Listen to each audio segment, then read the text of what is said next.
중국은 참 신기한 나라입니다.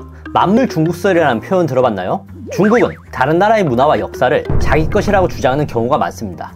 한복도 중국 거, 김치도 중국 거, 심지어 시인 윤동주도 중국 사람이래요. 요즘에는 동남아시아의 바다를 자기 것이라고 우깁니다. 아니, 해안선이 여기인데 저만큼을 자기 바다라고 우기는 게 말이 되나요? 한편 중국은 신장 지역과 티베트 지역의 주민들이 독립을 요구하자 무자비한 탄압을 자행합니다. 100만 명 이상을 재판 없이 수용소에 강제로 가둬버리고, 이에 많은 인권단체가 중국을 비난하지만 중국은 눈 하나 깜짝하지 않습니다. 우리는 그런 중국을 보면서 생각합니다. 아니, 양심적으로 저러면 안 되는 거 아닌가?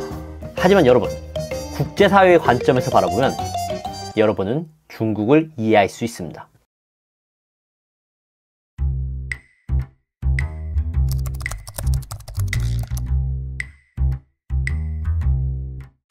여러분 안녕하세요, 안테이쌤입니다. 올해 2학기 들어서 처음으로 영상을 올리는데요, 선생님은 방학 동안에 유튜버 승우아빠님이 운영하는 식당도 갔다 왔고요, 취미로 소소하게 그림 그리면서 시간을 보냈습니다. 솔직히 별로 한 것도 없는데 방학이 벌써 끝났어. 자, 우리가 본격적으로 배워볼 내용은 사회 2 6단원 국제사회와 국제정치입니다. 총 4번의 수업을 진행할 예정인데요, 첫 번째 수업 주제는 바로 국제사회의 특성입니다. 그럼 시작해볼까요?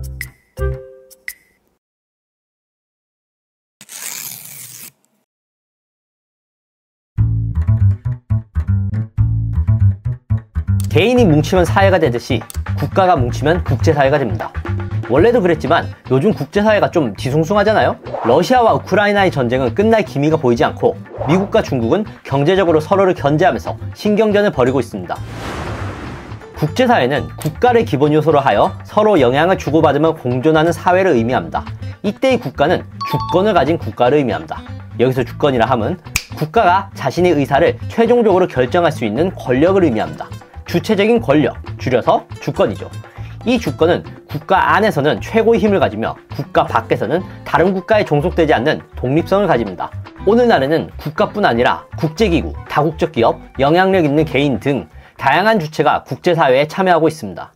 국제사회를 바라보는 두 가지의 관점이 있는데요, 그게 바로 현실주의와 자유주의입니다. 현실주의의 키워드는 이기심과 힘의 논리입니다.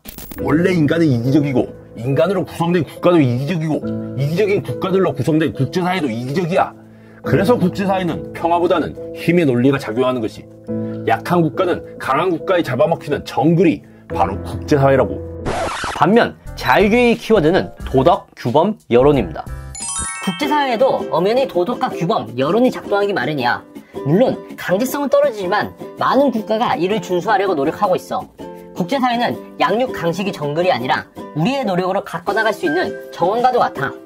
아직도 지구촌에 많은 분쟁이 발생하고 있지만 적어도 우리는 평화를 위해 한 걸음씩 나아가고 있어. 여러분은 어떻게 생각하나요? 국제사회는 정글일까요? 정원일까요? 선생님은 둘 다라고 생각합니다. 이러한 관점에서 국제사회의 4가지 특성을 정리해보자면 다음과 같습니다.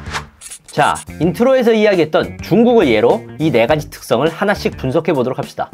중국은 동남아시아 국가들이 위치한 바다를 남중국해라고 부르고 자신들의 권리를 주장하고 있습니다.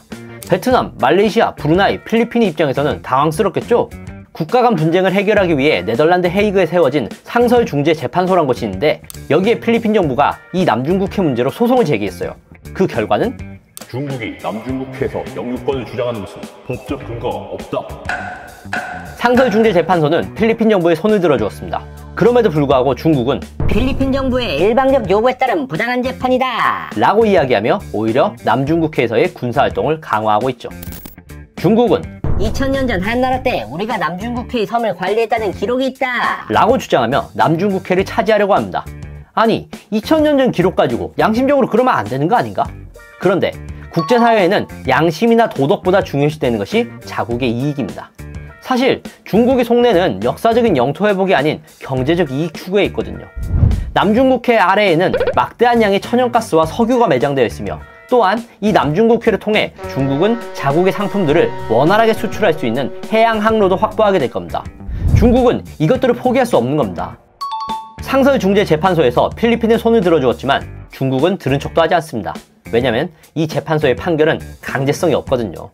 국내 정치와 달리 국제 정치에서는 강제성을 지닌 중앙정부가 존재하지 않습니다.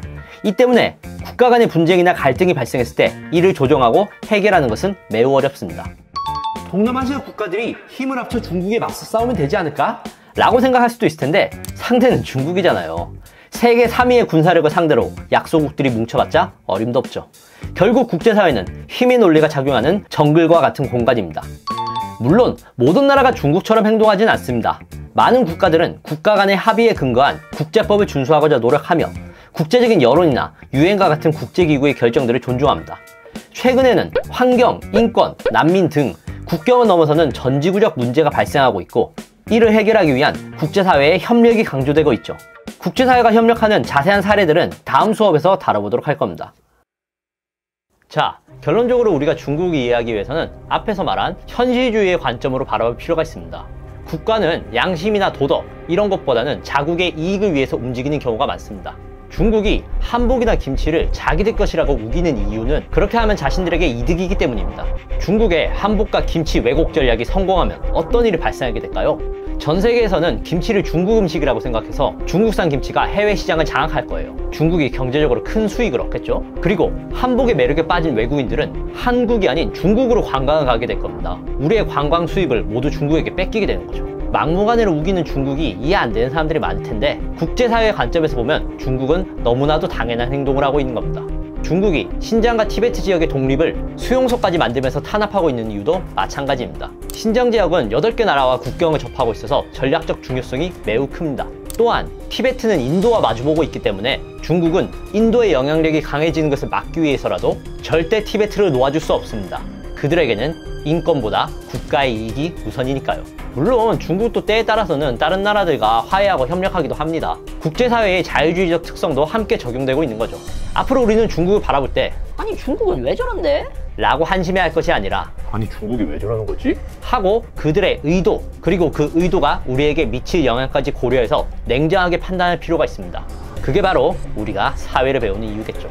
다음 시간에는 국제사회에 영향을 미치는 국가, 국제기구, NGO, 다국적 기업 등 다양한 행위 주체에 대해서 이야기해 보도록 하겠습니다.